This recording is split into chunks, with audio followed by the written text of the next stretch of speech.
আসসালামু আলাইকুম। আমি মোহাম্মদ আব্দুল আলিম বিশ্বাস মিঠু। আমি টি10 ইন্সপেক্টর হিসেবে রাজশাহী হেডকোয়ার্টারে আছি ডিসিও ব্যাসে। আপনারা নিশ্চয়ই অবগত আছেন যে গত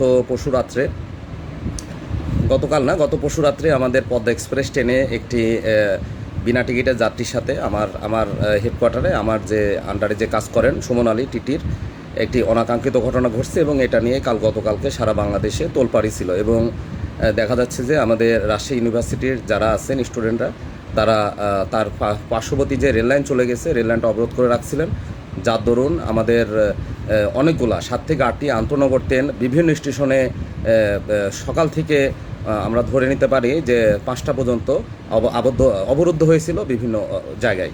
এবং গতকালকে যে পরিমাণে যাত্রী ভোগান্তি হয়েছে এটা আসলে বর্ণনাতীত।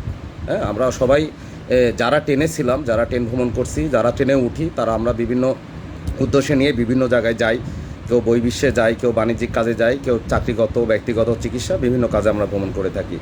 কিন্তু কালকে যে পরিমাণে পশ্চিম অঞ্চলে আমাদের রাজশাহী ডিভিশনের পশ্চিম অঞ্চলের ট্রেনগুলা লেট থাকার কারণ বা বিভিন্ন জায়গায় আটকে থাকার দরুন যে পরিমাণে মানুষের ভোগান্তি হয়েছে আসলে এটা বর্ণনার বাইরে। আমরা গতকালকে রেলওয়েতে যারা কাজ করি, আমরা আসলে বিভিন্ন মাধ্যমে আমাদের যে পরিমাণে আমাদের বিরুদ্ধে নেতিবাচক কথা বলা হয়েছে, আমার মনে হয় যে দু একটা কথা বলা দরকার। আমি একটু বলি, আমি রাজশাহী ইউনিভার্সিটির সাবেক ছাত্র। আমি 2003-04 সেশনের ছাত্র এবং রাজশাহী বিশ্ববিদ্যালয় আমার প্রাণের জায়গা। আমার মনে হয় যে আমি আমার জীবন গঠনের ক্ষেত্রে যে মেসেজগুলো পেয়েছি, যে শিক্ষাগুলো পেয়েছি, আমার মনে হয় আমার প্রিয় বিশ্ববিদ্যালয় আমাকে দিয়েছে। পরে আমি বাংলাদেশ রেলওয়েতে কাজ করি, বাংলাদেশ রেলওয়েতে ঢুকছি, কিন্তু রাজশাহী বিশ্ববিদ্যালয় মনে প্রতিদিনই আমাকে নাড়া দেয়। রাজশাহী বিশ্ববিদ্যালয়ের প্রত্যেকটা সিন এবং দেখা যাচ্ছে যে সে বিশ্ববিদ্যালয় ভর্তি পরীক্ষার সময় ছাত্ররা যেন ঠিকভাবে আসতে পারে, তাদের যেন কোর্স সংখ্যা বাড়ানো হয়, অফডে যেন তোলা হয়, ট্রেন যেন বেশি চলতে পারে। এই জন্য আমি রেলওয়েতে থেকে আমাদের কর্তৃপক্ষ বরাবর বিশ্ববিদ্যালয়ের প্রতি টান থেকে আমি কাজগুলো করে থাকি। রাজশাহী বিশ্ববিদ্যালয়ের পরিবারে আমি এই মেসেজগুলো দিয়ে থাকি যখন যে কাজ করি। এবং আমি যে প্রথম ভিডিও করছি আমার লাইফে, আমি বিশ্ববিদ্যালয় ভর্তি পরীক্ষায় ছাত্রছাত্রীরা যেন সহজে ট্রেনের আশেতে আসতে পারে, কোচ সংখ্যা বাড়ানো হয় এবং অফডে যেন তোলা, এই আবেদনে রেল বরাবর রাখছিলাম। আসলে যে কথাটা বলা, বাংলাদেশে বিভিন্ন প্রতিষ্ঠান আছে, বিভিন্ন প্রতিষ্ঠান, সরকারি প্রতিষ্ঠান যেগুলো, তারা কাজ হচ্ছে দেশের যে সাধারণ জনগণ আছে তাদের বিভিন্ন কিছু পূরণ করে সেই প্রতিষ্ঠানকে এগিয়ে নেয়, মানুষকে সেবা দেওয়া। বাংলাদেশ রেলওয়ে তার বাইরে নয়। আমরা বাংলাদেশ রেলওয়েতে কাজ করি, ভ্রাম্যমাণ টিকিট পরীক্ষক হিসাবে আমাদের বাণিজ্য ডিপার্টমেন্ট যাত্রীদেরকে পরিবহনের মাধ্যমে রাজস্ব আদায় করে থাকে এবং আমরা যারা টিকিট পরীক্ষা করি তারা বিনা টিকিটের যাত্রীকে প্রতিরোধ করি। আমাদের পাকশি ডিভিশন রাজশাহী বিভাগ বিনা টিকিটের যাত্রীকে প্রতিরোধ করার জন্য সবসময় কাজ করে যাচ্ছে এবং আমরা মনে করি সফল। কিন্তু গতকাল পরশু রাত্রে যে অনাকাঙ্ক্ষিত ঘটনা ঘটছে, সেই যাত্রী ঢাকার থেকে আসছিলেন, তার উল্লাপাড়া থেকে পদ্মা ট্রেনে রাজশাহী পর্যন্ত টিকিট ছিল। আমাদের দায়িত্বরত টিটি যখন তার কাছে যায়, তার কাছে টিকিট পায় না। পরে অনুরোধ করার পরও তিনি টিকিট বানাতে অনিচ্ছুক ছিলেন। তারপরে তার পাশে যে যাত্রী একজন ছিলেন, যিনি উপকূল ট্রেনে ঢাকায় এসে চিত্রা পাননি, যার জন্য উনি পদ্মা ট্রেনে ভ্রমণ করছেন। এবং আমরা দেখা যায় যে যখন কোনো প্যাসেঞ্জার কোনো কারণে গাড়িটা মিস করে থাকেন, পরবর্তীতে গাড়িতে সেই টিকিট গ্রহণযোগ্য না হলে মানবিক কারণে আমরা ছেড়ে দিই। সে কারণে আমাদের দায়িত্বরত টিটি সুমন তাকে ছেড়ে দিয়েছিলেন এবং যার কাছে রাজশাহী বিশ্ববিদ্যালয়ের যে ছোটো ভাই বলি আমি ফখরুলকে, সেই আমার বিশ্ববিদ্যালয় যারা এখন পরে সবাইকে আমি ছোটো ভাই হিসাবে অভিহিত করতে পারি, তাকে টিকিট বানানোর চেষ্টা করে এবং হয়তোবা তাদের দুজনের ভিতরে বাগবিতণ্ডার সৃষ্টি হয় এবং পরে এক পর্যায়ে অ্যাসাল্ট হয় এবং ঘটনাটা আমরা সবাই জানি। আসলে যারা বিনা টিকিটের যাত্রী তাদের নিয়ে আমাদের সমস্যা, আর যারা টিকিটদারি যাত্রী তাদের প্রতি আমাদের সমস্যা নেই। এবং আপনারা যেন বিনা টিকিটে না আসেন, টিকিট কেটে ট্রেনে ওঠেন, এই চেষ্টা আমাদের অব্যাহত থাকে। তারপরেও একটু অনাকাঙ্ক্ষিত ঘটনা ঘটে গেছে এবং সেটা আমাদের কর্তৃপক্ষ যারা আছে, তারা আমাদের যারা দায়িত্বে থাকেন, তারা আমাদের প্রতি অত্যন্ত সজাগ দৃষ্টি নিয়ে চেয়ে থাকেন।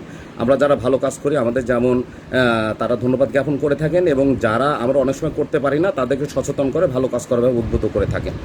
আমাদের একটা ঘটনা ঘটছে, আপনারা বিনা টিকিটের যাত্রী ছিল, যেটা রেলওয়ে ধারা অনুযায়ী অবশ্যই শাস্তিযোগ্য অপরাধ এবং আপনি টিকিট নিতে বাধ্য।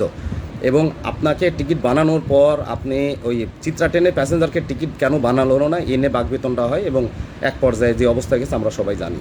কিন্তু গতকালকে আপনারা যারা রাজশাহী বিশ্ববিদ্যালয়ে যারা অবরোধ করলেন, আপনারা কিন্তু আমাদেরই, আমি ওই বিশ্ববিদ্যালয়ের ছাত্র এবং আমি রেলওয়েতে কাজ করি, কিন্তু রেলওয়েকে কালকে যেভাবে আপনারা নেতিবাচক রেলের বিরুদ্ধে বললেন, আসলে আমার খুবই লাগছে। কেন লাগছে? আমি ছাত্র ছিলাম, বের হয়েছি, রেলওয়েতে কাজ করছি। রেলের মাধ্যমে যেন বাংলাদেশের মানুষের জন্য হয়, বাংলাদেশের মানুষ যেন রেলওয়েতে এসে আরও স্বাচ্ছন্দ্য অনুভব করে, তারা যেন সেবার মাত্রা বেশি পায়। এই জন্য আমরা রেলওয়েতে যারা কাজ করছি, আমরা কর্মচারী আছি বিশ্ববিদ্যালয়ের, প্লাস রাজশাহী বিশ্ববিদ্যালয়ে যারা বের হয়েছেন, যারা কর্মকর্তা লেভেলের আছেন, সবাই কিন্তু আমরা রেলওয়েকে আগানোর চেষ্টা করছি। আপনারা কালকে মেসেজ দিলেন যে রেলওয়ের ফার্স্ট টু লাস্ট দুর্নীতি নিমজ্জিত। এটা কিন্তু আসলে আমাদের খুবই ইগোতে লাগছে। একটা প্রতিষ্ঠান যখন কাজ করে তার ভিতরে যারা অনিয়ম বা নেতিবাচকতার সাথে জড়িত যেমন আছে, এবং বর্তমান বাংলাদেশে অধিকাংশ মানুষই আমরা দেখি তারা আদায় নেওয়ার চেষ্টা করছে। আমাদের রেলওয়েতে যারা আছে, রাজশাহীতে আমাদের রাজশাহী ইউনিভার্সিটি যারা ছাত্র আছেন, কাজ করছেন, ঢাকা বিশ্ববিদ্যালয়ের বিভিন্ন ডিপার্টমেন্ট থেকে আসছেন, তারা কিন্তু আমরা রেলওয়েতে আগায় নেওয়ারই চেষ্টা করছি। আপনাদের অভিযোগ ছিল টপ টু বটম একেবারে দুর্নীতি নেমে যেত, আমরা এটা মানতে পারছি না। আপনি বলছেন যে দুর্নীতির আতুরঘর, বাংলাদেশের কোন প্রতিষ্ঠানে নাই যে তার ভিতর ভালো মন্দ নাই? আপনারা এভাবে আমাদের বলতে পারেন না।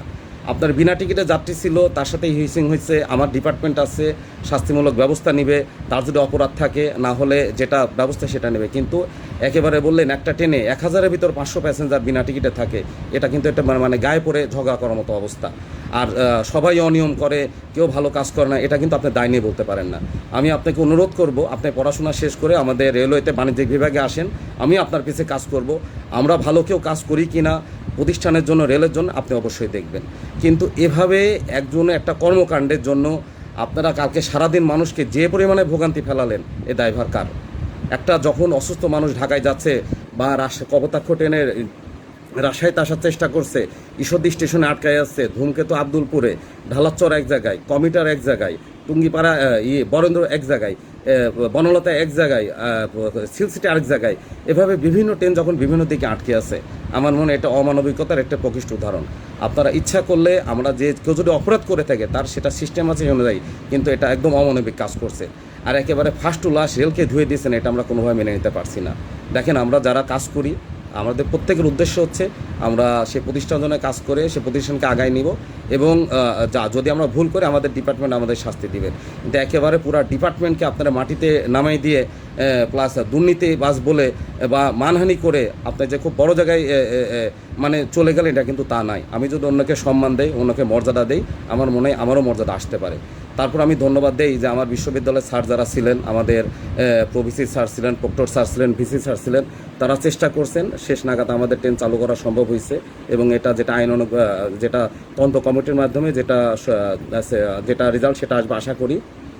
তবে রাজশাহী বিশ্ববিদ্যালয়ের ছাত্র হিসেবে আমি আবারও বলছি যে আপনারা একতরফাভাবে এভাবে বলতে পারেন না। হ্যাঁ, যারা ডিপার্টমেন্টে যারা আছে, অনেকেই ভালো কাজ করে, অনেকেই অনেক কিছুর সাথে জড়িত, কিন্তু একবারে তাকে ধুয়ে দিতে পারেন না। এটা আমাদের ইগোতে খুবই লাগছে। আবারও বলি, আমি রাজশাহী বিশ্ববিদ্যালয়ের সাবেক শিক্ষার্থী এবং কর্মী হিসেবে আছি। আমাদের অনেক কর্মকর্তা আছেন বিশ্ববিদ্যালয়ে, তারা অনেক ভালো কাজ করছেন, তারা আগায় নেওয়ার চেষ্টা করছেন।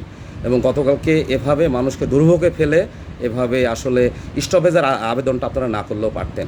বাংলাদেশ হলো আসলে তার সিস্টেম অনুযায়ী চলে, এবং অধিক সংখ্যক মানুষকে কিভাবে নিরাপদে সুষ্ঠুভাবে দ্রুততর সময় পৌঁছানো যায় সেই চেষ্টাই করে থাকে।